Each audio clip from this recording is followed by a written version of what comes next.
കണ്ടോ കുവൈത്തിലൊരവസ്ഥയാണ്. ഇപ്പം ഏകദേശം ബ്ലോക്കിൽ നിൽക്കാൻ തുടങ്ങിയിട്ട് ഒരു 10-20 മിനിറ്റായി. ഇതുവരെ ഒരാൾ ഇവിടെ ഓണടിക്കേ ഒച്ചപ്പാടുണ്ടാക്കേ സൈഡിൽ കൂടി കയറേ അങ്ങനത്തെ ഒരു പരിപാടി ഇവിടെ നിന്നല്ല. അതായത് പുറം രാജ്യങ്ങളിൽ മൊത്തം ഇങ്ങനെയാണ് സംഭവം എന്ന് പറഞ്ഞാൽ. ഇവിടുത്തെ നിയമം ഭയങ്കര ശക്തമാണ്. ചെയ്യാൻ പാടില്ല എന്ന് പറഞ്ഞ കാര്യങ്ങൾ നമ്മൾ ചെയ്യുകയാണെങ്കിൽ അതിനനുസരിച്ചുള്ള പിഴ നമ്മൾ ഈടാക്കേണ്ടി വരും. അത് പറഞ്ഞാൽ ചെറിയൊരു ഫൈനൊന്നും ആവില്ല. മിനിമം ഒരു 10,000-20,000 രൂപ ഉണ്ടാവും. നമ്മളെ നാട്ടിലും ഇതേ സിസ്റ്റം കൊടുത്താൽ നമ്മളെ നാടും നന്നാവും.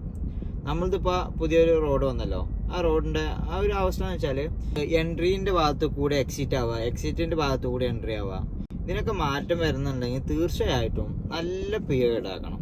ആ ഒരു വ്യക്തി ആ പിഴ അടക്കാൻ ബാധ്യസ്ഥനല്ല എന്നുണ്ടെങ്കിൽ അവർക്ക് അവരെ പെർമിറ്റ് റദ്ദാക്കാം. ഇങ്ങനത്തെ ഓരോ നിയമങ്ങൾ ശക്തമാക്കുക, അതാണ് വേണ്ടത്. അപ്പോൾ നമ്മുടെ നാട് നന്നാവും.